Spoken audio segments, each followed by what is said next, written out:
In the early 1940s, as the world was engulfed by the flames of war, there was one man who stood apart, not for his compliance with the rules, but for his defiance of them. Captain Zemer Jr. was a young, highly skilled pilot whose story in the U.S. Air Force during World War II was one of both brilliance and frustration. Born with an unrelenting drive, Zemer's natural talent in the air was matched only by his rebellious spirit to qualities that would ultimately shape the course of his life in ways no one could have predicted. It was 1942, and the Pacific theater of World War II was a brutal battlefield. The United States had entered the conflict after the attack on Pearl Harbor, and American forces were struggling to gain a foothold against the might of the Japanese Empire. Amidst this chaotic, high-stakes war, the U.S. Air Force was seeking pilots who could fly with discipline and precision, who could execute strategies developed by seasoned commanders, but Zemer was anything but conventional. From the start, Zemer's approach to flying was at odds with the rigid military culture. A talented aviator with a photographic memory, he had an intuitive grasp of the aircraft he piloted, often pushing his plane to its limits. His superiors, however, saw only a reckless, undisciplined pilot who refused to adhere to the prescribed methods. There was no room in their vision for a man who would challenge authority or think outside the box.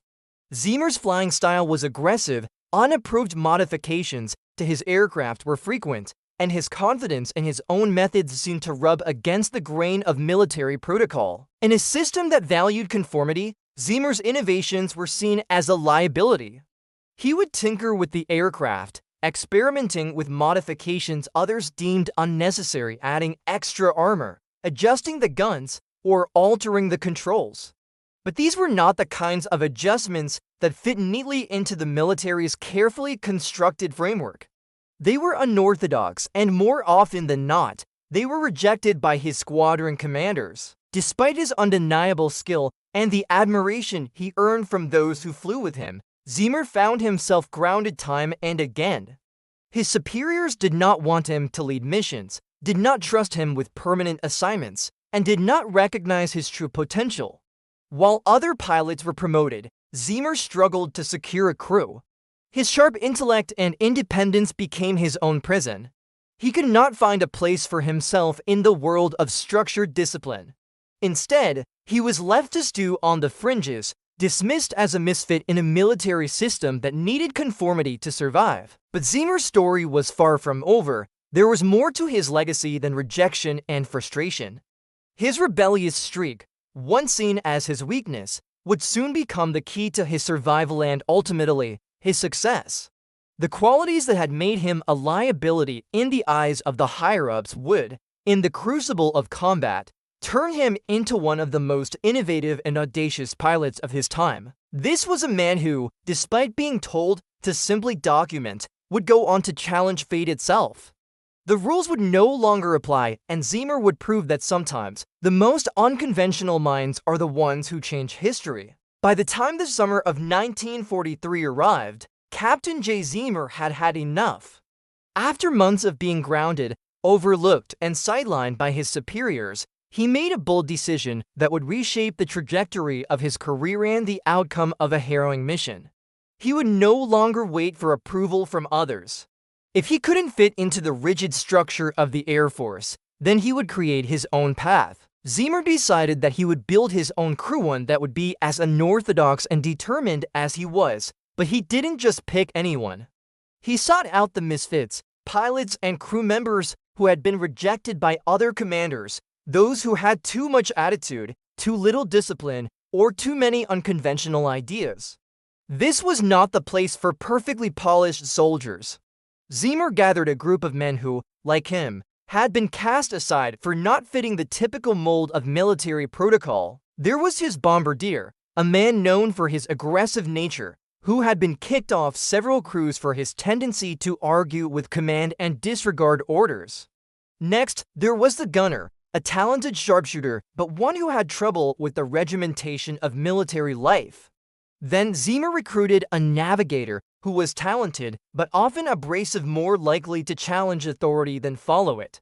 Together, these men formed a crew that had one thing in common: They were all outcasts in their own right. The next step was finding an aircraft, and Zemer's choice was just as unconventional as his crew. He did not choose the latest, most advanced B-17 Flying Fortress.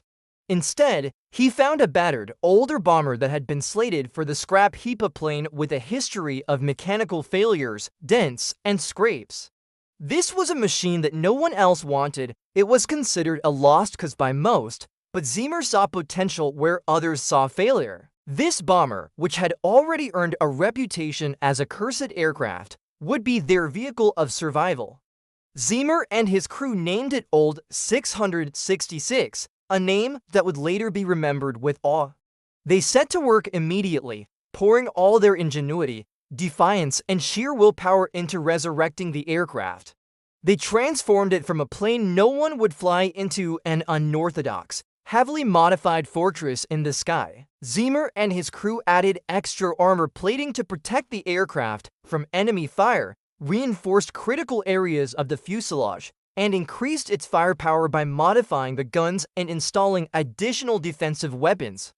The B-17 was already a formidable aircraft, but under Zemer's guidance, it became an absolute beast built not just to survive, but to fight back. This was not the typical bomber, and it certainly wasn't a plane that would conform to military regulations.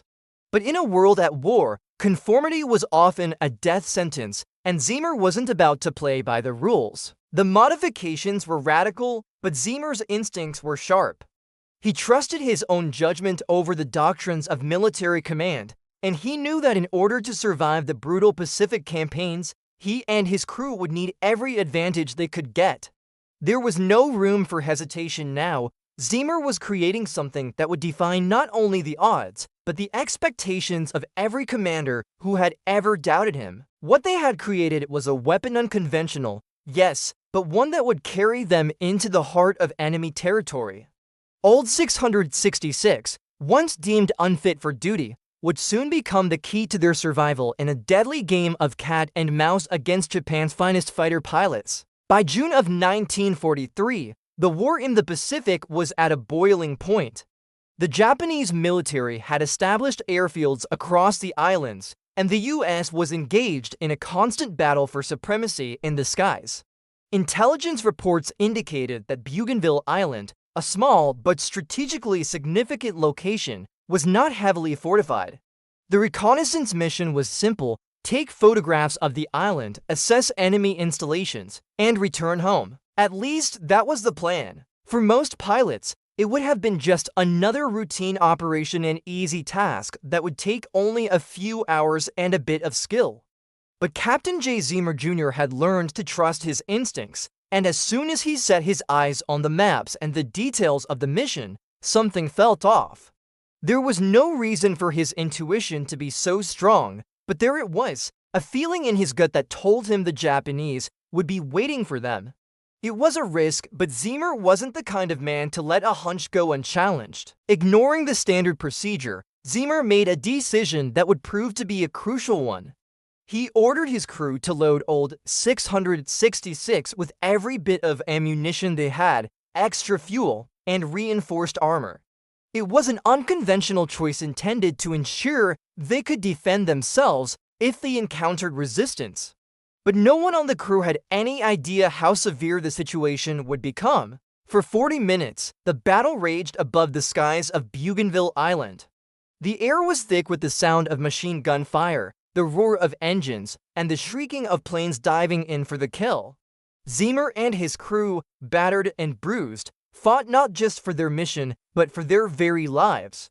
What began as a routine reconnaissance had spiraled into a desperate battle for survival, with Old 666 being assaulted by a relentless wave of 17 Japanese Zeros. The odds were against them. Zemer's B-17, despite its unorthodox modifications, was still a heavy bomber, and it was no match for the speed and agility of the Zeros. The Japanese pilots, skilled and ruthless, dove in from every direction, looking to finish off the American crew. Their strategy was clear: disable the bomber, break through its defenses, and send it plummeting to the sea below. Yet, despite the overwhelming force, Zemer's crew refused to yield. The defensive weapons they had installed on old 666, including additional guns and extra ammo, came to life with every attack. The gunners, once considered undisciplined and misfits, now operated with deadly precision, fending off wave after wave of enemy fighters. The bombardier, whose aggressive nature had once caused friction within the ranks, was now a vital asset, directing fire with remarkable accuracy.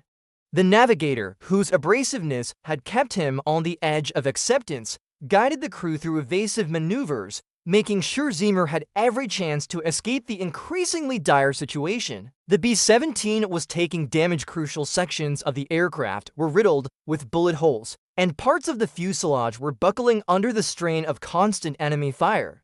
But Zemer refused to give up. He had come too far, and this crew had fought too hard to let a few setbacks spell their doom.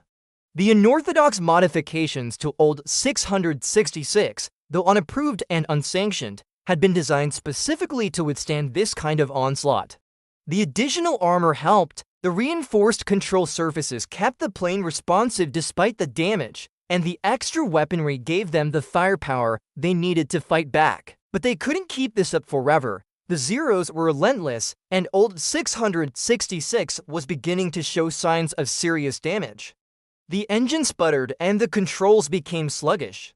With every second, the B-17 grew weaker, and the odds stacked against them grew taller. Zemer, despite his confidence and skill, knew they couldn't win this battle simply by fighting. They had to get back to friendly airspace, or they would be finished.